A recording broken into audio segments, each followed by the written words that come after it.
Olá, gente! Hoje a nossa videoaula vai ser sobre flechas em vigas pelo método da linha elástica. Primeiro, vamos à definição do que seria uma linha elástica.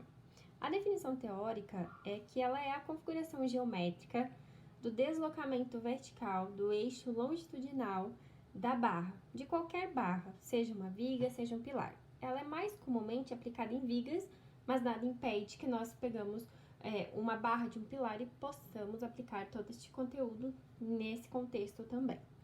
E ela pode ser representada por uma função de f de x.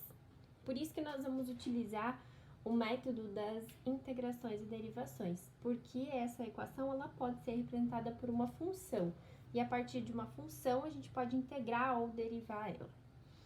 Bom, temos um conceito muito importante, que é o conceito da curvatura. O que seria uma curvatura?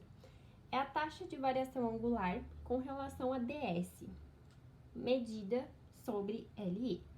Bom, apareceu aqui neste caso 3 abreviações, e que nós precisamos entender o que é cada uma delas para poder entender o conceito de curvatura, que é um dos conceitos mais importantes quando a gente trata da linha elástica. Bom, temos aqui algumas ilustrações para favorecer esse entendimento.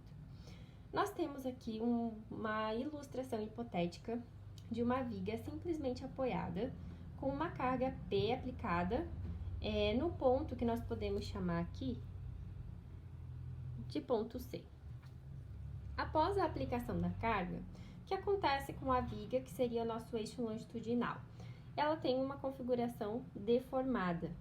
O que está aqui de rosa, que é a deformação, também é conhecido por linha elástica ou abreviado LE. Ok, nós temos então esse primeiro conceito, L.E, a abreviação da linha elástica. E que linha elástica é essa curvatura? E essa curvatura ela também é conhecida por ds. Então, ds e LE quer dizer a mesma coisa. E que seria a taxa de derivação do ângulo? Bom, o que é isso? Digamos que toda essa curvatura eu representei de modo ampliado nesse desenho aqui. Então, seria apenas um trecho da deformação de uma curva qualquer. O que acontece? Conforme nós temos a configuração dessa linha, cada ponto que nós analisarmos, ponto 1, ponto 2, ponto 3, onde eu estou posicionando aqui, ó, nós temos um ângulo diferente. Por exemplo, podemos dizer que o ângulo do ponto 1, ele é diferente do ponto 2. Então, eu retirei essa parte e ampliei aqui. Nós temos o ponto 1 e o ponto 2. E como que eu sei qual vai ser o ângulo que a gente está trabalhando? Nós temos 3 possíveis deformações. Um único ponto, ele pode deformar em x e y, e ele também rotaciona, que são os 3 possíveis movimentos de qualquer ponto que constitui uma barra. Ok. Quando eu falo em deformação angular, eu falo com relação a esses pontos 1 e 2. Não estou preocupada com a deformação em y e nem com a deformação em x. Estou, neste momento, preocupada com a deformação angular. Como que eu faço para encontrar uma deformação angular em um ponto de curvatura qualquer? Defino qual ponto que eu quero encontrar, traço uma reta considerando o eixo x e traço uma outra reta tangente à curvatura. E aqui eu origino um ângulo. Dessa maneira, podemos dizer que a abertura angular de deformação do ponto 1 é diferente do ponto 2. Então, como que nós entendemos a curvatura? A curvatura é a configuração deformada, é a linha elástica, é o nosso ds. Então, a curvatura é a taxa de variação angular com relação a ds, medida sobre a linha elástica. Então, conforme eu vou passando os pontos 1, 2, 3, eu tenho uma variação angular. Começa no 0 e termina no 0, ok? A deformação em y diferente da deformação angular. Mas, nós podemos também ter uma relação entre o momento fletor e K. Quem seria K? K é a nossa deformação angular com relação à curvatura. K pode ser definido como 1 sobre ρ, ou também como a derivada do ângulo dividido pela derivada do S. Quem seria esse S? É a nossa deformação, linha deformada. Nós temos aí uma relação entre o momento fletor e essa fórmula K, que seria a nossa curvatura. Bom, o K nós entendemos que ele pode ser 1 sobre ρ. Ok. Ρ ele tem relação com o raio da curvatura também, ok? Mas é o seguinte, o K ele pode ser definido como M divide módulo de elasticidade multiplicado pela inércia. Ok. Se K é a curvatura, ρ é o raio da curvatura. Como que eu encontro o raio da curvatura? Se eu tenho uma deformação qualquer nesse ponto e eu quiser encontrar o raio dessa curvatura, você supõe um círculo e isso daqui é ρ, o raio da provável curvatura de um círculo. M, momento fletor, módulo de elasticidade, o E, e o I, módulo de inércia. Bom, vocês estão percebendo que tem um sinalzinho negativo aqui na frente? Por quê? Nós temos sempre que considerar os sinais com base em conceitos teóricos.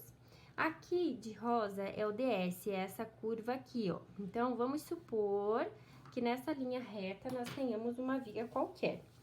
E aí, independente, né, do tipo de carregamento, nós podemos ter deformação nessa configuração ou nessa configuração. Bom, quando nós temos a primeira opção, a nossa curvatura é negativa e o nosso momento fletor é positivo. Se nós tivermos o contrário, a nossa curvatura é positiva e o momento fletor para este caso seria negativo. Então, perceba que existe uma relação contrária em condição de sinal. Para o nosso caso, que é este primeiro, a nossa curvatura deve ser negativa, por isso da inserção deste sinal negativo na frente da correlação entre curvatura e momento fletor, ok? Além disso, nós podemos ter outras relações também. Por exemplo, nós podemos entender que a variação angular é comumente um valor de pouca intensidade.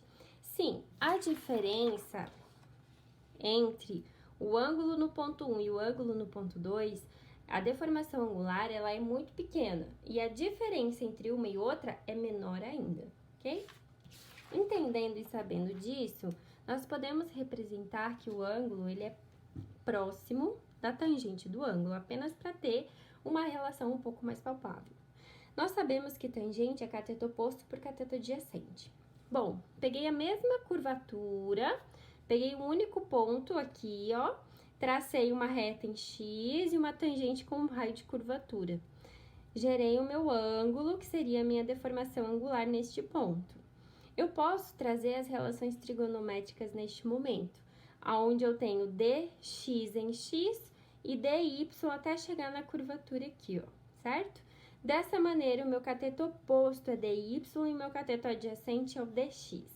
Então, eu substituí cateto oposto dy adjacente dx. Podemos considerar também que em um ponto qualquer da curva da linha elástica, nós entendemos que ds igual a dx. Qualquer ponto que compõe uma curva ela é a composição de infinitos pontos. Esse ponto, ele pode ser como dx ou ds. Quem é ds? ds é a nossa curva. dx seria a reta x. Mas concorda que se nós desenharmos um triângulozinho muito pequeno em cima dessa curva, nós podemos entender que ds é igual a dx. Substituindo, então, nas relações trigonométricas, olha só. A nossa curvatura, que ela era a derivada do ângulo pela derivada da nossa curva da linha elástica, que é o ds, nós podemos substituir este ângulo por dy dx. E nós podemos substituir o ds por dx. Foi o que nós fizemos aqui. Substituímos o ângulo e o nosso ds por dx. Relação matemática, copiei o numerador, divisão de fração, inverte e multiplica. E nós temos a derivada quadrado de y divide por dx ao quadrado. E essa, nós podemos substituir também o k. O k, que nós acabamos de ver na relação anterior, ele pode ser considerado como menos momento divide EI. E é o que a gente vai considerar aqui agora.